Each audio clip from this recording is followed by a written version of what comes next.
falar sobre marketing pessoal e administração de carreira. Qual a importância que nós temos da nossa imagem em relação à nossa carreira? Qual é a importância que nós damos ao nosso marketing pessoal em relação à nossa carreira? Quando eu falo marketing pessoal, eu não falo apenas da vestimenta, mas falo também do comportamento. Qual é a forma que nós nos comportamos? Como somos vistos? Né? Que imagem que eu passo de mim para as pessoas? Já pensaram sobre isso? O que pensam de você? O que pensam de você, o que você quer passar, qual a imagem que você quer passar também. Quer passar uma pessoa mais descolada, uma pessoa inovadora ou uma pessoa mais formal? Claro que a nossa vestimenta, ela transmite o nosso íntimo, o que nós queremos passar. Mas como nós somos percebidos? Eu lembro que eu trabalhava numa empresa uma época e eu trabalhava como responsável da qualidade. Não sei se alguém de vocês já trabalhou aí na época com qualidade. E ser responsável da qualidade é uma coisa, eu particularmente achava bem chato. Mas claro, tem toda uma responsabilidade por trás, mas porque é muito procedimento. Então, ser responsável da qualidade exige muita organização e muita leitura, muito procedimento. Você tem que analisar todos os manuais. E a minha função era, quando eu chegava nas filiais da empresa, era analisar se os procedimentos estavam sendo executados com sucesso. Essa era a minha função. E aí você chegava, não conforme. Passava o relatório, não, infelizmente não conforme. O relatório manda você fazer de uma forma e você fez de outra, é não conformidade, você tem que fazer um reprocesso, um retrabalho. E aí eu ia pontuando sempre os problemas que as filiais acabavam tendo. Resultado, eu era muito benquista, né? Porque algumas não conformidades, eu não lembro quantas, mas X não conformidades para a empresa equivaleria à perda do PLR, ou seja, da participação de lucros. Vamos supor, 10 não conformidades no ano, as pessoas perderiam o lucro, né? Perderiam a sua remuneração de final de ano. Então, imaginem como eu era benquista, quando eu chegava nas empresas, né, nas filiais, as pessoas me viam super bem. E eu não ia lá para fazer amigos, né? Eu ia para fazer o trabalho da auditora da qualidade. E sempre assim, cara crachá, né? Que a gente brinca, cara crachá, fez, não fez, tal. E na verdade eu não sou uma pessoa tão séria, tão formal, né? À medida que vocês forem assistindo os meus vídeos, vão ver que eu sou uma pessoa até bem engraçada, bem descontraída, nada com muita formalidade pra cima de mim, não. Aí, um dia nós estávamos no aeroporto, e foi muito engraçado, porque eram 4 horas de atraso no voo, estávamos voltando de Curitiba para São Paulo. E aí eu comecei a fazer brincadeira, né? Ser eu, né? Não ser a pessoa qualidade, não ser o que esperavam de mim como funcionária qualidade. E nisso, uma colega que estava no nosso grupo, né, comentou assim: Nossa, Roberta, até que você é legal. Aí, como é que é? Até que eu sou legal? Porque, nossa, o pessoal te detesta. Ela foi super sincera. O pessoal te detesta porque você não conversa com ninguém, você só quer saber o processo. E aí eu percebi que era um erro meu, né? Eu poderia sim ser a pessoa da qualidade, exigir os processos, fazer a minha auditoria, a minha coordenação, mas também manter um bom relacionamento com as pessoas. Isso é possível, né? E não assim, não fez porque não fez, mas sim poxa, por que que não deu para fazer, né? O que que faltou para você fazer? Teve algum problema? Posso te ajudar em alguma coisa? Está faltando alguma coisa aqui que não dá para você fazer? Porque alguns casos dessas não conformidades era falta mesmo de material, falta de insumos. As filiais não possuíam as mesmas infraestruturas, né, que a matriz possuía. Então, eles não tinham nem como chegar naquele objetivo descrito no manual. Então, uma falta minha de sensibilidade também no momento, né? Mas isso foi legal, porque eu percebi isso e pude alterar esse momento, pude alterar a imagem como as pessoas me viam. Mas será que a gente tem sempre essa possibilidade de alterar a nossa imagem? Será que as pessoas nos permitem isso em algum momento? Ou nós somos rotulados, e a partir daquele momento você é daquele jeito, legal ou não, e se você não é legal, entre aspas, né? Você não é uma taxada como uma pessoa legal, você é excluído da rodinha, você é excluído da panelinha, e é excluído do grupo. E, consequentemente, a nossa carreira fica prejudicada, porque vai ter uma promoção, vai ter uma transferência, quem vai ser o escolhido? Não vai ser aquela pessoa que é excluída da rodinha. Normalmente as pessoas escolhem aqueles que são mais legais, mais afetivamente afiliados, vamos dizer assim, né? Mais próximos. Poxa, é uma promoção, é uma coisa legal, então eu vou querer alguém legal. Eu não vou querer aquele chato que tá lá do lado, deixa aquele chato lá, não me interessa ele.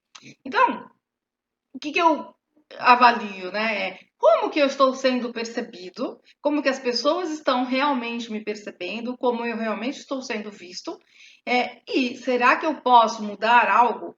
Essa é a mensagem que eu quero passar? É assim que eu quero ser visto mesmo? Porque de repente a gente quer ser visto dessa forma. Não, eu quero ser vista assim como uma pessoa super formal. Eu quero um distanciamento, eu quero isso. E também não é nada de errado querer isso. É uma postura, é uma forma, porque eu almejo outras coisas. Eu não quero fazer parte deste grupo, eu quero fazer parte de outro grupo. Perfeito. A única coisa é a gente alinhar a mensagem que eu quero passar com a mensagem que está sendo percebida. Ok? Muito obrigada e até o próximo bloco.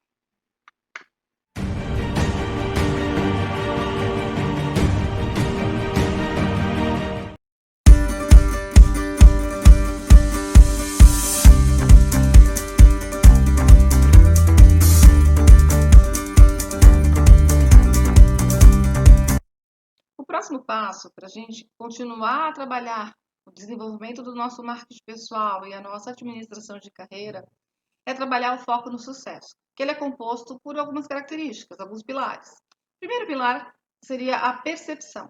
A percepção que eu tenho de mim mesma, e a percepção que eu tenho dos outros. Como é que os outros, como eu percebo os outros, como eu vejo as pessoas, a sensação que eu tenho dos outros. Então, esse relacionamento é muito importante nas empresas. A percepção, ela também traz um comportamento analítico, um comportamento crítico, algo que eu comece a observar mais tudo que acontece ao meu redor, sem parecer aquela pessoa de estar no mundo de Alice, né? Que tudo está maravilhoso, tudo está lindo, maravilhoso, mas não necessariamente, né? É bom a gente observar sinais de mercado, sinais da empresa, né? Observar se o meu trabalho está sendo bem avaliado. Isso é uma percepção que eu tenho que ter. Às vezes o nosso chefe, ele não dá essa devolutiva, ele não dá esse feedback. Será que o meu trabalho está bom? Mas eu tenho que desenvolver essa percepção se o meu trabalho está sendo bem avaliado, se eu estou desenvolvendo um bom trabalho, se eu tenho um bom relacionamento com as pessoas também, se eu consigo atuar de uma forma empática com todo mundo. Isso são detalhes importantes para a gente desenvolver um bom relacionamento. Isso também é atrelado com as nossas atitudes e comportamentos, no modo geral, né? Que posturas eu tenho?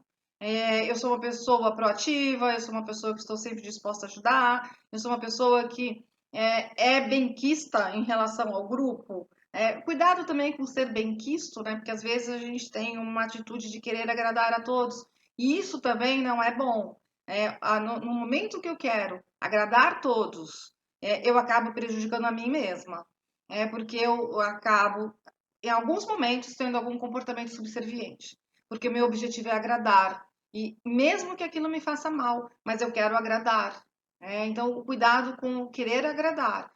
O comportamento assertivo, ele é mais bem visto. Ele é o ideal. Ou seja, eu tenho os meus direitos, eu respeito os direitos dos outros, eu entendo os problemas dos outros, eu vou ajudar na medida do possível até o momento que, opa, aqui é o meu limite. Senão nós temos comportamentos um pouco abusivos. Acho que alguém já teve isso em algum momento da sua carreira, de comportamentos abusivos. Aquela pessoa que acaba se aproveitando da boa vontade nossa, né?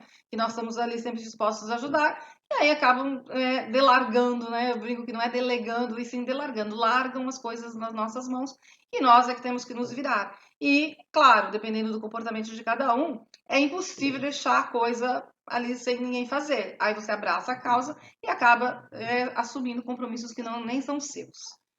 Então, toda essa atitude, chegar no horário, pontualidade, são comportamentos importantes. Competências. Quais são as minhas competências técnicas, conhecimentos técnicos que eu adquiri, e competências comportamentais. Relacionamento interpessoal, administração de conflitos, o comportamento assertivo. Isso são todas competências comportamentais, que a gente precisa desenvolver ao longo da nossa vida, principalmente no ambiente profissional. Outros conhecimentos que eu posso desenvolver na minha vida, conhecimentos acadêmicos, conhecimentos técnicos, cursos que eu faço, formação acadêmica, ela se torna uma coisa importante. Quando eu digo formação acadêmica, não necessariamente eu digo nível superior. Um curso técnico também é considerado formação acadêmica. Então, não só todo mundo fala, formação acadêmica é curso superior, pós-graduação, não necessariamente.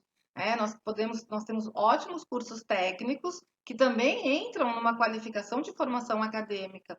O nível médio é uma formação acadêmica, porque o que é uma formação acadêmica? É quando você tem uma aula formal numa escola reconhecida, e o seu diploma é um diploma reconhecido. Isso é uma formação acadêmica. E por fim, todos esses conhecimentos adquiridos, a gente tem a boa imagem, a imagem que eu quero transmitir. E essa imagem é que vai perdurar ao longo da nossa carreira. Essa boa imagem atrelada a todos os nossos comportamentos, atitudes, conhecimentos, competências, nós vamos construindo essa nossa imagem, que é a imagem do marketing pessoal. E tudo isso gera o que eu chamo de produto você. E nós vamos ver em detalhes o que é o produto você e como a gente pode construir cada letra do produto você, ok? Muito obrigada, até mais!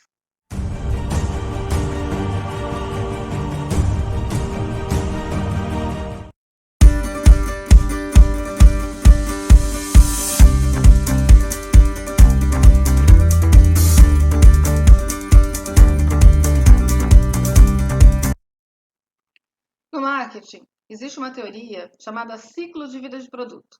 Vocês conhecem? É bem interessante, e isso serve para qualquer produto, serviço, etc. E vale também para o que eu chamo de produto pessoa, do você, o produto você, que é o produto pessoa. Então, todo produto, ele tem um ciclo de vida. E é uma curva, Então, ele vai do início ao declínio, passando por várias fases. Então, quando a gente está no início, também é chamada criança problema, também tem esse mesmo nome também em marketing, É aquela criança, é um produto criança, vamos dizer, e aí a gente coloca nós, colocamos o produto pessoa nessa fase de início, que é uma criança. É o início de tudo. A criança é um HD vazio, é um HD em branco. Eu acho muito legal essa comparação, quando você vê uma criança aprendendo as coisas. Ela não sabe nada, ela nasce, né? É muito legal. E aí, na medida que ela vai aprendendo a ler, a falar, a escrever, o desenvolvimento, de uma criança, eu acho muito engraçado, muito interessante mesmo. Você faz uma comparação com o computador, É um HD vazio, Então, cérebro limpinho, vazio, sem nada, livre. E aí ele vai dando os inputs, A família, o mundo, a vida, vai tendo inputs naquele cérebro e a criança vai se desenvolvendo. E é o início. Então a gente vai subindo, subindo, subindo, subindo. Nosso início vai subindo. É bem o início. Aí chega um momento da vida dessa pessoa, dessa criança, que ela se torna jovem barra adulto. O adolescente, que hoje o jovem está até os 29 anos, hoje. Então, eu digo que é o adolescente, Ele não é nem adulto, nem é jovem, está naquele meio tempo, mas está ali se desenvolvendo, que é o momento do crescimento absoluto na carreira. Eu digo que, assim, 40, entre 25 e 35 anos é o up da carreira de uma pessoa. É o momento do desenvolvimento pleno da carreira dela. É, então ela vem se desenvolvendo, vem fazendo cursos, vem adquirindo mais experiência, possivelmente melhorando de carreira, oportunidades e tudo mais. E aí, em algum momento existe a maturação. A fase da maturação é aquela fase mais plena, que eu já estou considerada, Já sou um adulto mesmo, responsável, eu deixei de ser um adolescente, sou um adulto, já tive meu crescimento de carreira, e já estou, assim, digamos, realizado profissionalmente. A fase da maturação, eu diria que eu estaria realizada profissionalmente. Essa fase é muito crítica, porque essa fase, dali para frente, ou a gente se reinventa e volta no crescimento e vai galgando e vai tentando novas oportunidades de carreira, ou a gente entra num momento de saturação. E da saturação vem o declínio, que eu digo que é a obsolescência, Nós nos tornamos obsoletos. Muito isso acontece quando a pessoa não quer é se atualizar em informática, por exemplo. Então, nós vemos a dificuldade de pessoas com mais de 60 anos, até menos do que isso, né, cá entre nós. Mas pessoas com mais de 60 anos, a dificuldade com a informática. Eu tinha uma dificuldade muito grande, coitado do meu pai, que ele não entendia, né? Ele chegava assim, ai, o arquivo sumiu. Não, o arquivo não sumiu. O arquivo não some. A não ser que o seu computador tenha uma pane ou tenha algum vírus muito louco dentro do seu computador, o arquivo tá aí, não sumiu, ou então você apagou. Não, ele sumiu. Você, tá bom. Eu brinco que o arquivo foi abduzido, né, por seres alienígenas, né, assim, sumiu. Não, era uma dificuldade, né, de ferramenta mesmo, uma dificuldade de interface. Sem querer, não percebe que está digitando, sem querer aperta delete, sei lá, apaga. Mas a gente observa algumas dificuldades, né? Então, e essas dificuldades, elas têm que ser eliminadas se nós desejarmos permanecer no mercado de trabalho tradicional, né? Tudo é uma questão de objetivos e desejos. Eu quero permanecer no mercado de trabalho tradicional, então eu tenho que me modernizar de acordo com as tecnologias que estão vindo. Agora está muito em moda as metodologias ágeis.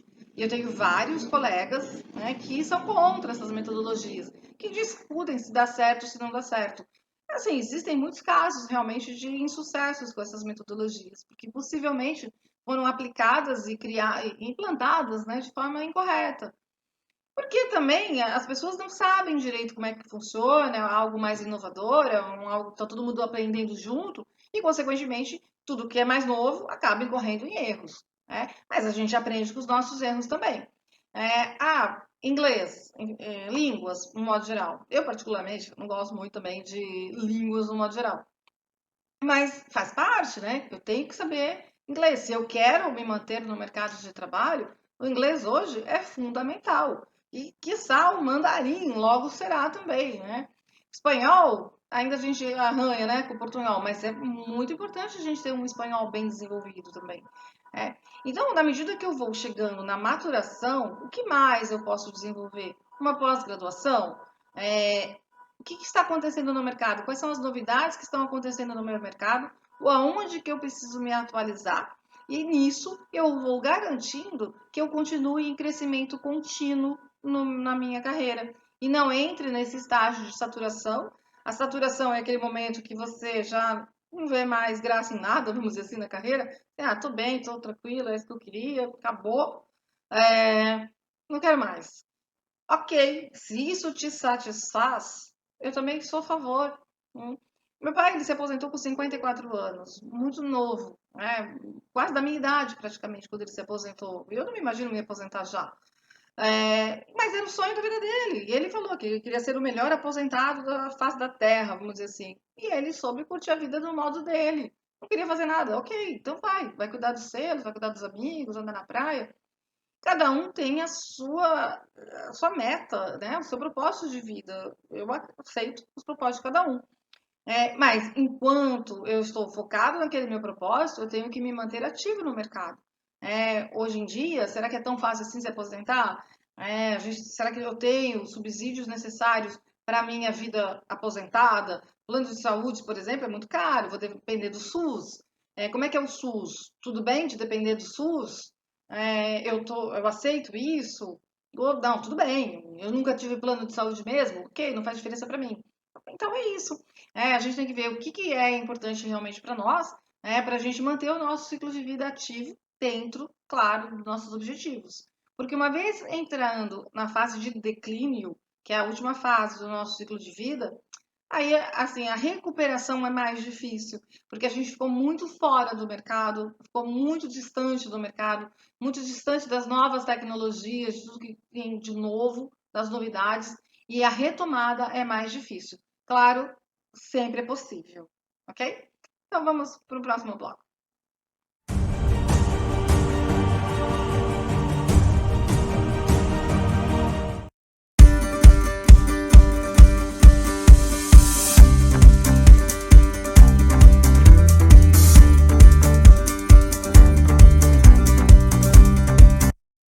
Bem, gente, vamos falar de objetivos e metas? Vocês conhecem as metas SMART? Então, as metas SMART, o SMART vem do inglês, né, de metas espertas, e isso já foi traduzido para o português, já uma versão, né, na verdade não digo uma tradução, mas é uma versão para o português, né, já até aproveitando as mesmas letras. É um anagrama, né, o SMART é um anagrama sobre o que a gente trabalha com as metas SMART. Então, a gente tem o S. O S é de significativas. O M seria de mensurável. O A de atingível. O R de redigível, redigidas. Né? E o T de tempo. Então, traduzindo isso. Significativa, ou seja, a meta tem que ser realmente importante para mim. Porque se ela não for importante, eu não vou continuar. Vou desistir. O primeiro empecilho que tiver, eu vou parar, eu vou cansar, deixar. Não é tão legal assim. Não vale tanto a pena, não vale o sacrifício. Né? Então, por exemplo, parar de fumar. Um exemplo, não critico quem fume, lembrando disso, é só um exemplo. Tem que parar de fumar. Fumar faz mal. Isso aconteceu na minha família, com o meu pai, que a gente sempre falava, tem que parar de fumar, eu tenho uma rinite alérgica muito grande. E a gente reclamava dele fumar dentro de casa, o coitado estava fumando já na área de serviço, dentro da casa dele mesmo, né? Mas a gente queria que ele parasse porque isso estava incomodando a gente. Incomodava minha mãe, incomodava todo mundo. E ele, não, não, não, não, não, não, tá. Não. Até que o irmão dele faleceu. O irmão dele faleceu, ninguém pode dizer porque foi por causa do cigarro, veja bem, não podemos garantir isso. Ele morreu ele morreu de parada cardíaca em função de um edema pulmonar. Então ele estava num processo, realmente estava ruim, estava com problema cardíaco, porém o coração dele, aliás, o pulmão dele, ele não conseguiu recuperar, porque o pulmão dele estava já bastante comprometido por causa do cigarro. Será que se ele não fosse fumante, será que teria sobrevivido? Não podemos garantir. Mas é um indício. Então, se ele tivesse um pulmão melhor, pode ser que sobrevivesse. Não sabemos. O fato é que, dias depois, meu pai parou de fumar. Então, aí passou a ser importante. Esse é o sentido da importância da meta. Ela tem que ser realmente importante. Porque parar de fumar, né, para quem é fumante, eu sei que é muito complicado porque você sente falta da nicotina. É uma abstinência assim absurda que a pessoa sente. Hoje temos bem menos fumantes do que na época, né, do meu pai ou até mesmo minha, mas ainda temos bastantes, né? Então, e é difícil. Eu sei que é difícil realmente tomar essa decisão por parar de fumar, é bastante complicado. O segundo item, que é o M de mensurável, ou seja, ela tem que ser palpável, ela tem que ser mensurável. Eu quero uma casa na praia. Tá, que casa? Eu quero uma casa num condomínio fechado na praia, né, no litoral sul, né? Ou eu quero uma casa por aqui mesmo, uma casa numa vila de pescador, né? Não desmerecendo uma casa da outra, mas qual é o tipo de casa que eu quero? Né? Qual é a meta minha? Eu quero comprar uma casa própria, eu quero aonde essa casa própria? Vale em qualquer lugar? Vale em qualquer bairro? Vale em qualquer cidade? Não. Ela tem que ser numa cidade específica, um tamanho específico. Eu quero um apartamento. Eu quero um apartamento de quantos quartos? Um quarto, kitnet? Dois quartos, três quartos? Qual é a sua meta? Especifique. Para que especificar isso? Para eu ter condições de ver o que eu preciso para essa meta. Comprar um apartamento de um quarto, uma kitnet, é bem mais fácil do que um apartamento de cinco quartos, cinco suítes, sei lá quantas, né? Então, assim, claro, depende, óbvio, da realidade de cada um. Mas, no geral, né, se eu comprar cinco suítes, eu compro cinco kitnets, talvez. Né? Então, tudo é ponderável, mas o que eu quero? Porque isso vai traçar o meu plano de ação. Eu quero um apartamento de um quarto. Tá, quanto custa esse apartamento de um quarto? Custa 100 mil reais. Sei, 200 mil reais. Sei lá, um apartamento de alto padrão, né? De um quarto bem chique. Ok, então o que eu preciso fazer para conseguir administrar esse dinheiro, né? Quais são os recursos que eu tenho? Tem recursos de Minha Casa Minha Vida, casa própria, sei lá qual que é o plano hoje do governo, né? Cada vez muda isso, mas existe um plano, né? Existe, acho que é Casa Verde e Amarela hoje, mas sempre existe um plano, né? Então, quais são os financiamentos? Eu posso financiar junto renda minha, se eu sou casada ou não, amigos que vão morar comigo, junto renda de familiares para poder fazer um financiamento. É possível juntar renda de pessoas que vão morar comigo? A gente junta renda para fazer um financiamento melhor junto à Caixa Econômica, né? Porque os planos sempre existem. Então, quais são as possibilidades? Quais são o que eu realmente preciso? Quais são que eu preciso juntar, acumular, traçar um plano. Eu preciso juntar um dinheiro para dar a entrada primeiro. Né? Então, isso é a mensuração da meta. É explicar claramente, em termos monetários até, em termos reais, em termos o que é essa meta. Eu quero emagrecer, por exemplo. Tá, quanto? 10 quilos. Ok. Então tá, é uma meta. Mas, quero emagrecer. Mas se não define quanto, emagreci 100 gramas, tá bom, emagreci, né? Então, não, tem que ser pontuado.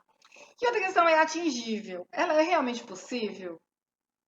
Quero emagrecer 10 quilos em um dia. Impossível. Não vai acontecer nunca. Jamais. Só se sofrer um acidente. Fora isso, não vai emagrecer 10 quilos em um dia, jamais. Emagrecer mesmo, né? Emagrecer, perder peso, sim. Né?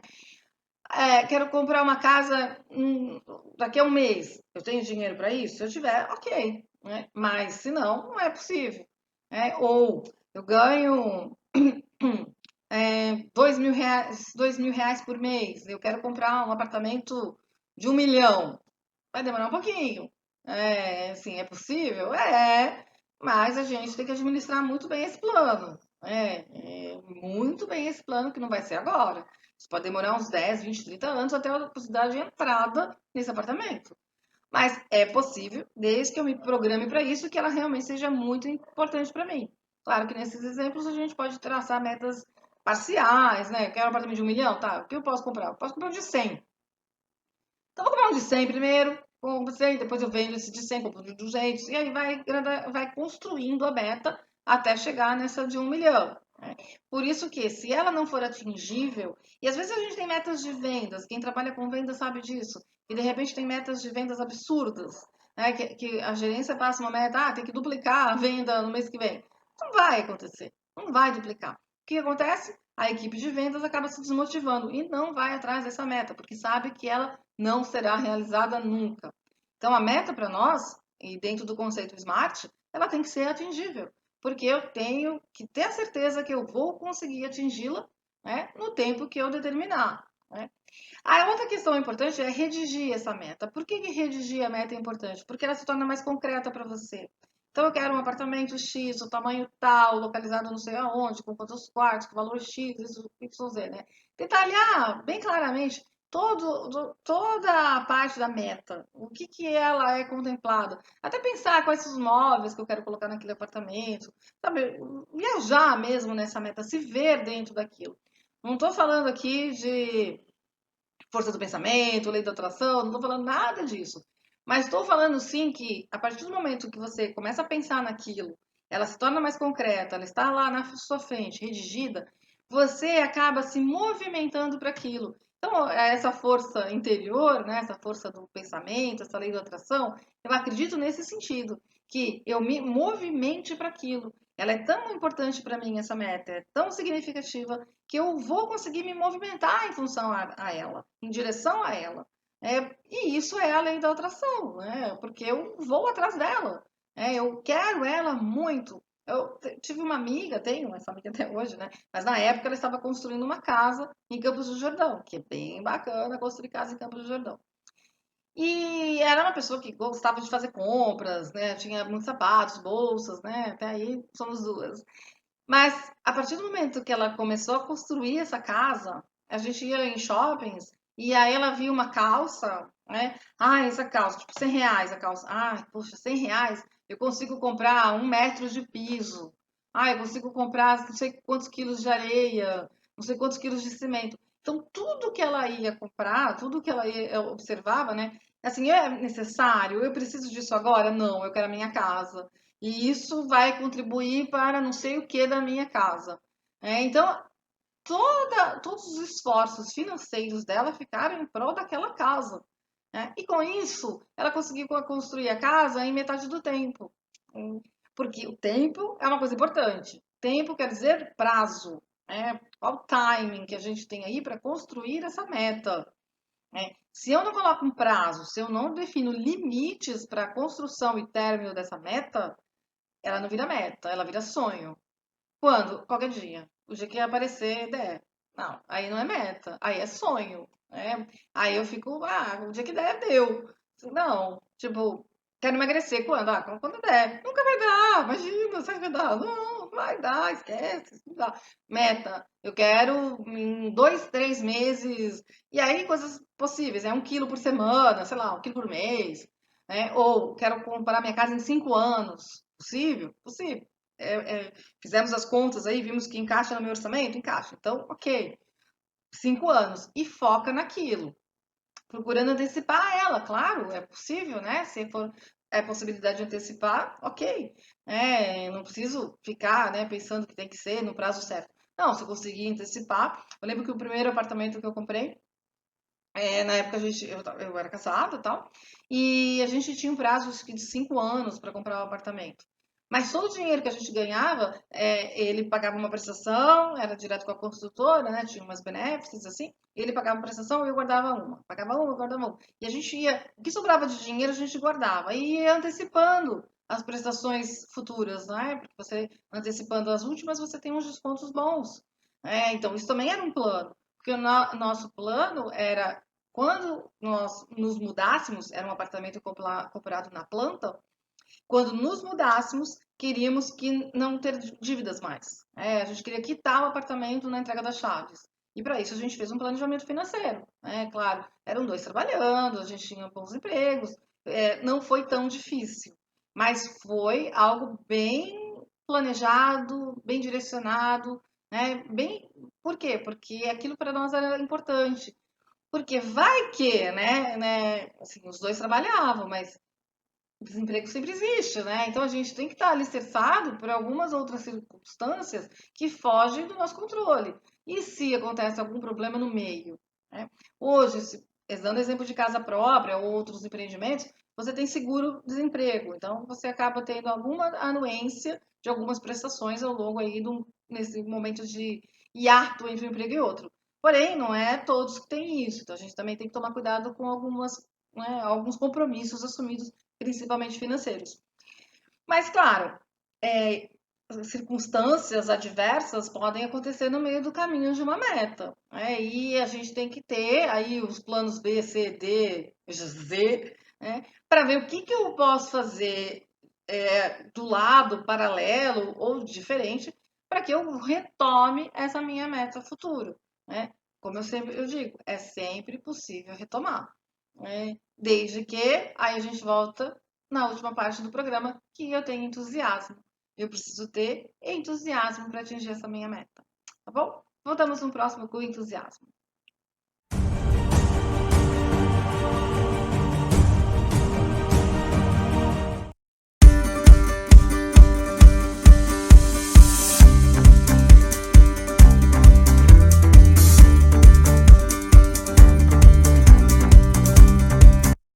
E aí, como é que anda essa motivação?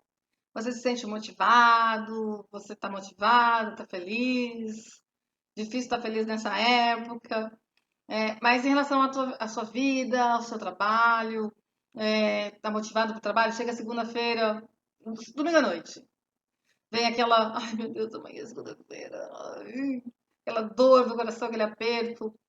Tem um estudo, né, sobre a música do Fantástico, não sei se vocês já leram sobre isso, o alto índice de rejeição na música do Fantástico. Há algum tempo atrás, tinha o Faustão, terminava o Faustão, aí vinha a abertura do Fantástico, a música do Fantástico, né? E aí vinha as matérias do Fantástico. E nesse momento, as estatísticas, né, que eles têm essas estatísticas da TV, viram que as pessoas mudavam de canal. As pessoas não continuavam no Fantástico. Porque a música do Fantástico, ela já causou um reflexo condicionado nas pessoas de que, poxa, acabou o domingo, amanhã é segunda e a gente vai ter que trabalhar. Então, já há algum tempo, o Faustão termina com as videocassetadas, super uau, né? Super legal, assim, mas é engraçado, né? Mas termina o programa alto, né, com uma motivação mais alta, mais alegre. E aí, quando entra o Fantástico, já entra uma matéria direto, não entra música. Entra uma matéria já arrasadora, uma matéria que eles. É uma reportagem, né, que eles já tinham feito comercial, né, divulgação delas ao longo da semana, propaganda da matéria, incentivando a pessoa a assistir a matéria, e sempre é uma matéria bastante impactante. E a música só vem depois dessa matéria. Aí você já está no Fantástico mesmo, já começou a assistir o Fantástico e aí continua. Então, a música, a abertura do Fantástico, ela só entra depois do primeiro bloco. Mas aí você já assistiu quase meio Fantástico. Ah, já estou ali e continuo. Para a gente ver como a segunda-feira acaba sendo impactante na vida das pessoas. As pessoas não querem ir trabalhar. Aí uma pergunta, né, para aquele super motivado, né, aquela pessoa feliz, contente, motivadaça com o trabalho, ganhou na loteria, modesta, tá? 20 milhões. Tô sendo modesta, 20 milhões. Que dá para viver com 20 milhões, né, o resto da vida. Eu acho que dá. Sem muito luxo, dá para viver bem com 20 milhões. E aí, volta a trabalhar no dia seguinte? Acabei de ganhar na loteria. Ah! Ganhei na loteria. E aí? Volta a trabalhar ou dá um, né, acaba, aí o brigo é sair da Leão da Montanha, isso já entregando a minha idade, que tinha um desenho do Leão da Montanha, saída pela direita, dá uma escapada, né? Nunca mais aparece no emprego. Isso também foi uma pergunta feita para várias pessoas. Estatisticamente, né, assim, a primeira pergunta era: você está motivado com o seu trabalho atual? Está feliz no seu trabalho atual? Amplamente satisfeito com o seu trabalho atual? E 80% das pessoas responderam sim. Acredite, 80% das pessoas estavam muito felizes com o seu trabalho atual. Ok, lindo, né? Aí vem a segunda pergunta. E se você, para esses 80% felizes, você ganhou na Loto, ou na Sena, Mega Sena, né? Na época devia ser aquela zebrinha, né? Loteria esportiva, talvez. Mas você ganhou na Mega Sena. E aí? 20 milhões, 40 milhões, sei lá quanto, mas um valor suficiente para a gente não ter que mais trabalhar. E esse valor você define. 10 milhões eu acho que já dava para parar bem de trabalhar. Tem até um, se a gente administrar bem esse dinheirinho, acho que a gente consegue fazer um planinho aí bacaninha para trabalhar menos. Mas, claro que, assim, precisa de alguns outros apoios, né? Mas o suficiente, né? Brincadeiras à parte, mas o suficiente. 10 milhões é bem, 20, que seja que dá para você parar de trabalhar e viver bem, sem, assim, luxo também, eu tô falando, né?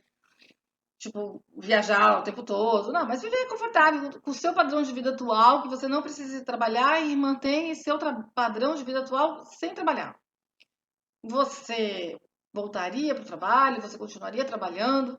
E aí, daquela pesquisa, dos 80% felizes, apenas 10% falaram que sim, continuariam trabalhando, 10, 12%. Quer dizer, cadê os outros 70% felizes com o trabalho? Que a partir do momento que eu recebi um mínimo aceitável que garanta o meu subsistento, eu não volto a trabalhar. Vou estar tão feliz assim? Acho que não, né? Então, primeira coisa, né? O que motiva a gente? Gente, não é o trabalho, né? Se você tem um trabalho que te motive, puxa, parabéns, cara, tô feliz. Legal, parabéns mesmo. Mas nem todo mundo tem esse privilégio.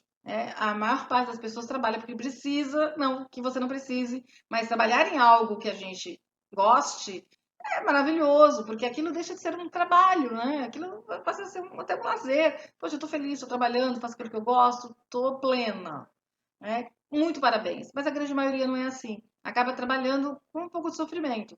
Tem ambiente de trabalho ruim, ambientes tóxicos, pessoas tóxicas em volta, a atividade em si não é legal, a remuneração não é atraente, é longe, uma série de fatores ruins, assim, né, que acabam, sim, desmotivando as pessoas no dia a dia. Falta de oportunidade de crescimento, falta de carreira, enfim, uma série de coisas aí que acabam prejudicando nossa motivação. Só que o que motiva a gente não é efetivamente esse trabalho, né? E sim a nossa meta. Esse meu trabalho é o meio para eu conquistar a minha meta. Então, na medida que eu não tenho aquela meta smart que eu falei no bloco anterior, se eu não tenho aquela meta smart definida, traçada, significativa e importante, realmente este trabalho vai ser muito sacrificante para mim. Porque não tem sentido. Eu não vejo sentido nesse trabalho. Ele não agrega em nada. Então, antes da gente ficar preocupado se o trabalho é legal ou não, se eu estou motivado com o trabalho ou não, eu tenho que ter uma preocupação anterior, que é a meta, o meu objetivo. A partir do momento que eu tenho este objetivo passado, né, a meta SMART bem traçada e definida, o meu trabalho deixa de ser um fardo, porque ele é um instrumento para a conquista de algo maior. E nisso, durante esse momento, é, não importa se eu estou feliz ou não, eu vou ter que buscar forças para superar essa insatisfação do meu trabalho e trazer assim um entusiasmo para a minha vida. O entusiasmo, a palavra entusiasmo, eu acho que é muito interessante porque ela vem do. Acho que agora não sei se é latim, se é grego, né? Agora fiquei na dúvida, mas acho que é latim. Mas me corrijam aí, pesquisem, depois me mandem direitinho se é latim ou grego. E acho que é Grécia, porque na Grécia Antiga as pessoas plantavam, né, cultivavam a parte da agricultura, e aí diziam que somente as pessoas entusiasmadas é que tinham uma boa colheita. Entusiasmo vem a ver com ter um Deus dentro de você. Então as pessoas que teriam um Deus dentro de você teriam uma boa colheita. Essa figura do Deus dentro de você, eu não estou aqui querendo trazer religião, né, para a pauta. Mas é ter uma luz interior, uma força interior, algo a mais, né? Então as pessoas entusiasmadas, elas tinham uma melhor colheita. E assim, claro, porque talvez ela fazia aquilo com mais boa vontade e talvez fizesse mais bem feito também. Sempre que a gente trabalha com mais entusiasmo, as coisas saem mais bem feitas. Diferente de você fazer a coisa de qualquer jeito. Ah, fez de qualquer jeito a coisa. Você faz um bolo de qualquer jeito, ele vai sair de qualquer jeito. Agora, se você for uma pessoa mais caprichosa, né, mostrar entusiasmo nas coisas, as coisas saem mais bem feitas. Né? Então, buscar esse entusiasmo para a sua vida. E como que é possível a gente buscar esse entusiasmo? Né? Então, primeiro, né, um primeiro ponto bastante importante que a gente fala para a gente trazer o entusiasmo é a gente parar de reclamar. Né? Parar de reclamar das coisas. Não adianta reclamar. Adianta reclamar? Não adianta. Aí eu digo, está insatisfeito com a sua vida, está insatisfeito com o seu trabalho, está insatisfeito? Então, meu filho ou minha filha, vá à luta, mude, busque outra coisa. Mude ou pare de reclamar, né? Porque se a gente não muda, as pessoas mudam com a gente, né? Porque ninguém aguenta ninguém reclamando o tempo todo. Né? Outra questão é a questão das metas. Então, eu tenho que ter meta naquilo, eu tenho que ter foco. Se eu definir uma meta, eu vou cumprir. O foco, ele é muito importante para a conquista da minha meta. Se eu perco o foco, e às vezes a gente perde o foco no dia a dia, nas atividades diárias mesmo. Estou fazendo uma coisa, de repente me chamam, poxa, eu tenho que parar para fazer a outra. Aí quando eu volto, que eu tinha para fazer mesmo? Ai, caramba, não lembro. Aí começa a fazer uma terceira coisa e as coisas acabam não sendo cumpridas, não sendo finalizadas. Então, termine aquilo que você planejou. Planeje o seu dia. Eu sempre digo isso no mercado, assim, no nosso dia a dia de trabalho, assim, o que eu tenho para fazer hoje? Eu tenho isso para fazer hoje. Tá bom, terminei. Terminei. Claro que no mercado tradicional a gente não pode ir embora, né? Mas assim, posso ir embora? Legal, né? Terminei, acabei, vou embora. Não pode, mas então antecipado o dia anterior, né? Porque às vezes você vai ter um dia mais assoberbado de tarefas e que você já, assim, não precisa ficar correndo com aquela questão da urgência. Quando o negócio ficou urgente, é porque já passou do prazo, tinha que ter sido feito antes. É, a gente tem atividades rotineiras, atividades importantes, urgentes e críticas. As críticas já era, né? Já deu. A urgente, ela ficou urgente porque a gente não fez as importantes da época. Então, outro ponto importante é não deixar para amanhã o que você pode fazer hoje. Administrar o seu tempo de uma forma estratégica para que eu não acumule atividades para o dia seguinte. Eu posso fazer hoje? Eu tenho tempo? Tenho prazo? Dá para terminar? É possível terminar?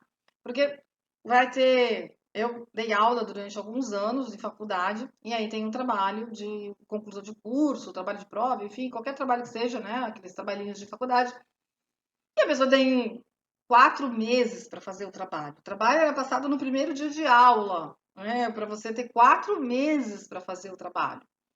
Tudo bem, 3 meses, 2 meses, um mês. Aí no último mês, junta trabalho, prova, trabalho de todo mundo, um monte de prova. e etc. Aí, assim, bom, você teve todo esse tempo, né, para fazer a prova, né, o trabalho. Você teve esse tempo todo. A pessoa um dia antes, correndo para fazer o trabalho, último dia de aula que tinha que ser entregue, ainda veio um aluno para mim e falou assim: Ah, minha professora, a senhora não definiu o prazo. Você como não defini prazo? Defini o último dia de aula. O último dia de aula era o prazo. Não, mas tinha que ser um prazo menor, porque a gente não consegue trabalhar com um prazo tão grande. A culpa é minha, porque ele não atingiu o prazo dele. Ah, muito bom, né?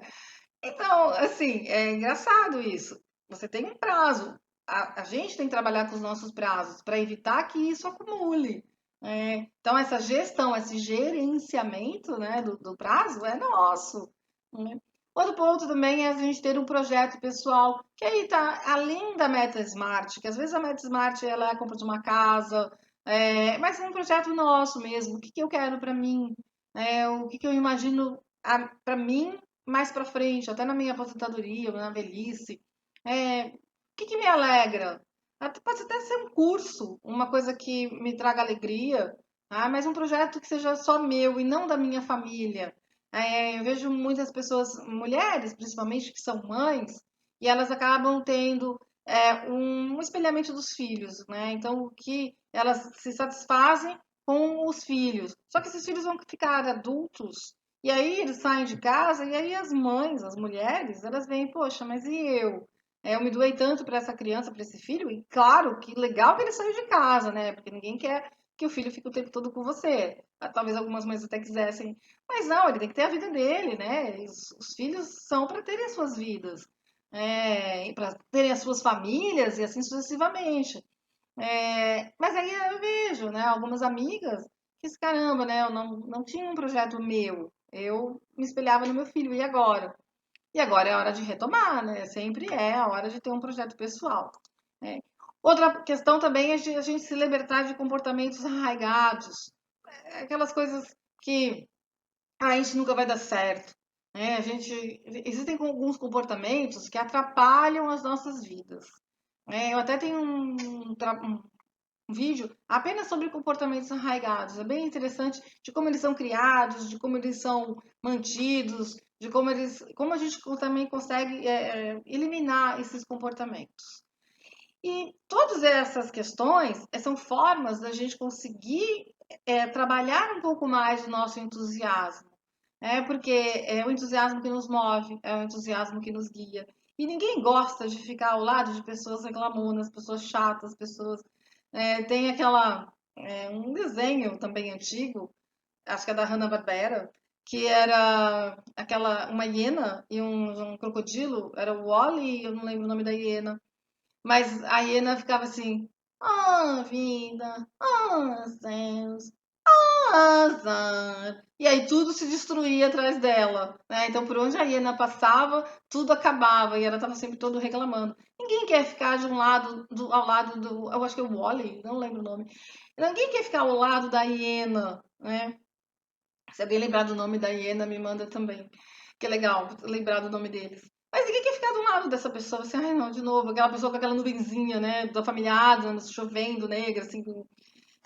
A energia negativa, ela pesa. Chega numa empresa, num departamento, aí você dá bom dia. Aí, até mosca, né, você escuta. O voo da mosca você escuta no seu departamento. Ninguém responde bom dia.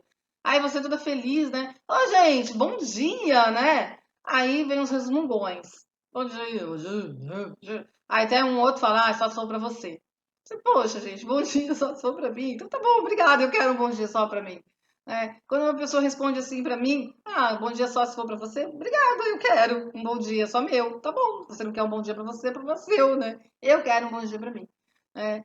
E, então, esses comportamentos são detalhes, né? Então, uma primeira questão, um primeiro posicionamento é chegar na empresa e vamos dar bom dia, né, pro povo. E aí, galera, bom dia, né? Ou bom dia agora virtual também pode ser, né?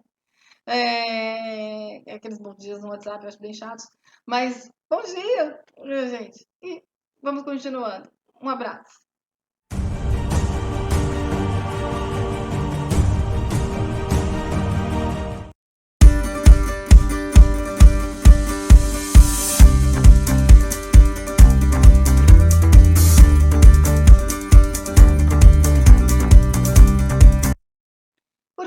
gente, para a gente terminar o nosso módulo de marketing pessoal e administração de carreira, a gente vai trabalhar as competências pessoais, competências técnicas, competências comportamentais, só resgatando, né? O que que é a competência? Né? Lembrando que a competência é formada pelo CHA, CHA. C seria os conhecimentos, conhecimentos adquiridos ao longo da nossa vida, seja eles acadêmicos, estudos, leitura, etc. Né? São conhecimentos. Aquilo que eu possuo, eu sei, eu conheço. Habilidades. Habilidades estão naquilo do que eu sei fazer. Eu adquiri um conhecimento e agora eu comecei a saber fazer. Claro que às vezes a habilidade, as pessoas têm mais aptidão ou não para determinadas tarefas. Eu, por exemplo, eu tenho muita habilidade manual para fazer algumas coisas. É assim, coisas brutas, entre aspas, tipo pregar furo na parede, sabe? Consertar armário. Eu tenho habilidade para isso. Poderia trabalhar com marcenaria, por exemplo. Pregar quadro em parede, usar martelo. Eu tenho habilidade para isso, vai entender? Estudei? Não, não estudei. Mas eu observei muita gente fazendo, observei pessoas fazendo, sempre achei interessante. E eu tenho habilidade para isso. Me viro bem com algumas atividades domésticas, assim, em casa, né? Tipo, marido de aluguel, essas coisas assim. Então, eu acho que eu sou esposa de aluguel, eu me viro bem com isso. São habilidades. Mas, por exemplo, eu não tenho habilidade na culinária. Péssima na cozinha, né? Habilidades. As habilidades é o saber fazer. Algumas pessoas meio que têm dom, que, tipo eu com essa habilidade manual, que para mim é muito fácil. Agora, a cozinha eu tenho que estudar mais, eu tenho que treinar mais. E essa habilidade a gente adquire treinando, adquire fazendo, né? E por fim, o A, que é a atitude, a vontade de fazer. E aí eu pego sempre um exemplo da culinária, que eu sou realmente ruim na culinária. Estou tentando agora, né? Estou me arriscando um pouco mais. Reformei minha cozinha, tá linda, maravilhosa. Um dia eu mostro minha cozinha para vocês, então eu tenho que usar, né? Tô com um brinquedo novo, na verdade, né? Um brinquedo novo, tudo novinho, maravilhosa cozinha, azul, linda, maravilhosa. E aí eu tô brincando com o meu brinquedo novo. Mas depois eu vou também cansar e não brinco mais, né? Mas a minha vida na cozinha é a seguinte: eu queimo pipoca de micro-ondas, tá? Então já viram como eu sou boa na cozinha. Tá bom, aí vamos começar. Estou começando a cozinhar, que é um exemplo meu. Primeira vez que eu fui fazer arroz. Arroz, coisa básica, arroz, gente. Você não sabe fazer arroz? Não sabia fazer arroz. Mas agora eu sei fazer arroz usando um tempero pronto, que é muito mais fácil. Porque ainda a outra parte está mais complicada. Mas ok, arroz. Aí, o que que eu fiz? Né? Vi uma receita de como fazer arroz. Ah, quantidade de água, quantidade de sal e tal. Adquiri o conhecimento. Só que aí, ninguém fala quanto de sal você vai colocar numa xícara de arroz. Pode pegar qualquer receita.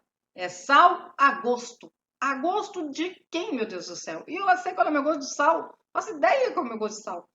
Gente, não é assim, é uma pitada. Quanto que é uma pitada, gente? Não, tem que ser medida, uma colher, gramas, coisa mais concreta, mensurável. Não pode ser assim aleatório. Não tem como você uma pitada de sal. Uma colher é ok, uma colher de chá, ok, uma colher de sopa, uma colher de sobremesa. Tá, tudo bem que ainda acho que tem colheres maiores e menores, mas eu aceito a medida colher. Agora, eu não aceito a medida pitada e muito menos sal a gosto. O fato é, eu coloquei uma colher de sopa de sal no arroz. Para quem conhece arroz, já fez algum arroz aí na vida, entendeu que o arroz ficou intragável. A mesma quantidade de sal que eu coloco no macarrão, eu coloquei no arroz. Que miojo eu faço bem, tá? Podemos dizer que miojo eu não faço bem. Faço um miojo, ó, maravilhoso. E aí, o arroz ficou intragável. Papa, não tinha cozida direito, porque também, ele fala, 5 minutos, 20 minutos cozinhando, mas depende do fogo. Eu troquei de fogão agora recente, e esse fogão é muito mais forte que o outro. Então o arroz estava queimando agora. Assim, poxa, né? Mas por quê? Voltei para os conhecimentos, né? Então a habilidade é de tanto você fazer, de tanto você teve o conhecimento, aí você começa a fazer as coisas, você adquire a habilidade e opa, agora eu sei fazer. E eu aprendi a fazer uma coisa, né? Uma comida, na verdade, uma coisa é ótima. Eu aprendi a fazer uma pizza de massa em casa, massa feita em casa. que é uma receita da minha avó. Eu aprendi, uau, hein? Pra quem queimava pipoca de micro-ondas, agora eu tô fazendo pizza em casa. É isso, que lindo. E é boa, danada. Muito boa a pizza. Todo mundo que já comeu, um dia eu vou fazer uma festa de pizza, né? É muito boa. Quem pedir, eu passo a receita. Fique à vontade para replicar a receita da minha avó. Só colocar a menção, que é a receita dos palota, que é muito importante isso.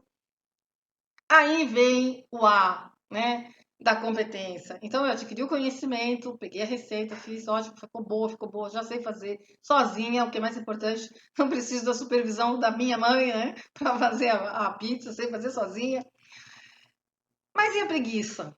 Gente, sabe o que é fazer uma pizza? Você sabe a quantidade de farinha que você joga na casa inteira para fazer uma pizza? A massa danada para fazer. Aí você tem que amassar, depois tem que esticar, depois tem que levar tudo aquilo à lousa de novo.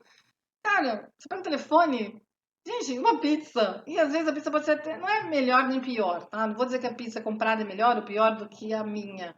É diferente. É diferente. Não é nem o mesmo sabor, é diferente. A minha é muito boa, mas a pizza comprada é ótima também. E, gente, você não precisa lavar louça, você não tem panela para lavar, você não tem aquele monte de farinha jogada pela casa, não tem que ficar esticando massa, fazer massa. Então, não adianta nada, né? Assim, a gente ter o conhecimento, ter a habilidade, mas se eu não tenho a atitude, a vontade de querer fazer. Eu tenho que ter vontade. Então, a competência, ela só se concretiza se eu tenho a vontade de fazer. Porque eu posso ter o conhecimento do mundo, posso ser ágil para fazer tudo, hábil aqui, né? Habilidades monstras, mas ai, que preguiça de fazer uma pizza, gente. E outra, né? Você tem que ter bastante gente para comer, você não vai fazer pizza para um só. Então, o querer fazer, essa atitude, ela está muito ligada à sua vontade, que está ligada ao entusiasmo. A partir do momento que eu não tenho entusiasmo por aquilo que eu estou fazendo, eu não tenho vontade de fazer. Então, a minha atitude vai ser prejudicada. Ai, até sei fazer aquilo, mas tô afim, cara. Chama outra pessoa, né? Claro que no ambiente profissional a gente não pode ter esse comportamento, né? Vai chamar outra pessoa. Não. Mas é possível que a gente faça e faça mal feito, faça sem vontade. A atitude, ela muda tudo dentro do nosso comportamento, das competências. E dentro das competências, a gente tem alguns segmentos de competências. Então, eu tenho competências chamadas intelectuais. Essas competências intelectuais são tidas como competências linguísticas, que é a nossa oralidade, é a nossa forma de falar, né, se eu falo bem, ou até o redigir, né, a facilidade com a fala. Oralidade e retórica. A competência lógico-matemática, muito a ver com raciocínio lógico, pensamento crítico, analítico, raciocínio numérico. Muitas essas competências intelectuais elas estão atreladas a isso. Até um tempo atrás, né, as pessoas falavam sobre inteligências. O cara inteligente, a pessoa inteligência, a pessoa que era inteligente, né, era tida aquela que sabia matemática. Nossa, como era inteligente, sabe matemática. Mas hoje em dia a gente sabe que tem outras inteligências que são essas inteligências que nós estamos falando agora. Que são, iniciou-se com 7 inteligências de Gardner, hoje tem muito mais, mas eu vou trabalhar focadamente nas 7, que são competências específicas. Então, as competências intelectuais, lógico, matemática e linguística, competências de comunicação, essas competências são interessantes, que é como eu me comunico com o outro. Então, existe a competência musical, muito ligada para as pessoas mais auditivas. Então, são pessoas que preferem ouvir um audiolivro, do que ler um livro. Eu prefiro ler o livro, eu tenho dificuldade de assimilar só fala, só conversa, eu preciso ler. E aí vem a pessoa que eu sou mais visual, que seria uma inteligência geoespacial. A inteligência ou a competência geoespacial, ela está também ligada a ver mapas. Se bem que eu tenho uma dificuldadezinha com direita e esquerda, mas isso eu consigo superar. Mas você se localizar em qualquer lugar, conseguir ter essa visão de espaço, né? A geometria está muito ligada com essa visão geoespacial também. E o sinestésico, que é mais ligado ao toque, ao tato, a experiências mais envolventes, né? Então ela tem que experimentar mais, não só ouvir nem ver, mas tem que cheirar, tem que tocar, tem que sentir, né? E por fim, a gente tem as competências ou inteligências de relacionamento, que tem a interpessoal de mim com os outros e a intrapessoal de mim comigo mesmo. São duas competências muito importantes que a gente tem que desenvolver no ambiente de trabalho. Eu comigo mesma, para eu entender quais são os meus dramas, quais são os meus temores, quais são as minhas dificuldades, o que eu tenho medo, o que eu acho que eu tenho dificuldade e como trabalhar, que aí vem os meus comportamentos arraigados. Ah, eu sou ruim nisso, eu não sou boa nisso. Como eu digo que eu não tenho facilidade com línguas. Isso é um comportamento arraigado que eu tenho que trabalhar. Mas eu sou muito boa em matemática. Né? E aí faz com que eu me sinta boa em matemática e eu me ache ótima em matemática. Então é uma desculpa que eu tenho para vou bem em matemática porque eu gosto, eu estudo, eu acho que eu vou bem mesmo. É uma desculpa que eu tenho, eu não gosto de inglês, eu vou mal, eu não tenho facilidade, eu tenho dificuldade. É uma desculpa para eu ir mal na prova, para eu não me desenvolver nessa competência. Então esses comportamentos arraigados a gente tem que trabalhar. Então, essa inteligência ou essa competência de relacionamento meu comigo mesma é algo muito importante para a gente identificar as nossas dificuldades e eliminá-las de alguma forma. Onde está a raiz dessas dificuldades? Quais são os problemas? Quais são as origens? Para a gente tentar eliminar uma a uma gradativamente, até que a gente veja que o ser humano pode tudo desde que ele queira. Ele é capaz de tudo desde que ele queira. E por fim, a parte do interpessoal, de mim com as outras pessoas. Eu sempre acho que primeiro eu tenho que me conhecer para poder me relacionar com as outras pessoas, para ter um relacionamento aberto e franco. Saber os meus limites, e respeitar os limites dos outros também, porque é uma forma de a gente agir com empatia. E esse relacionamento interpessoal, eu entendo que seja o cerne de qualquer boa carreira que a gente tenha dentro da empresa. Se eu quero administrar minha carreira com sucesso, eu tenho que ter um bom relacionamento interpessoal com as pessoas. Saber conversar com todo mundo, agir com empatia, estabelecer os limites de cada um, saber onde vai o meu limite, o limite do outro, ser solícito quando for necessário, e conseguir criar assim um clima positivo na nossa empresa, porque o clima dentro da organização ele é fundamental para a gente se sentir bem. Trabalhar numa empresa onde a gente sinta que o clima é pesado, um clima ruim, é muito difícil da gente continuar nela. E quando eu falo de administração de carreira, eu falo da gente ter um futuro próspero, seja nesta empresa ou na outra, mas que a gente construa relacionamentos sólidos dentro de cada empresa que a gente trabalhe, porque isso vai contribuir para a gente, para o nosso networking futuro. Então, um dia que eu precisar de uma recolocação, se eu precisar de um trabalho novo, eu tenho a quem recorrer. Eu posso trabalhar com várias pessoas ao mesmo tempo, né, na nossa rede de relacionamentos, conversando, mantendo os relacionamentos mesmo depois que eu sair das empresas, para que a gente tenha esse networking futuro num processo de recolocação e também na nossa condição de carreira. Tá? Eu desejo muito sucesso para vocês na carreira de vocês. Estou sempre à disposição para a gente trocar algumas ideias, responder alguns e-mails. Estou no LinkedIn, Roberta Trigo no LinkedIn. Podem me chamar pelo LinkedIn que, na medida do possível, eu sempre respondo. Tá bom? Sucesso a todos. Muito obrigada.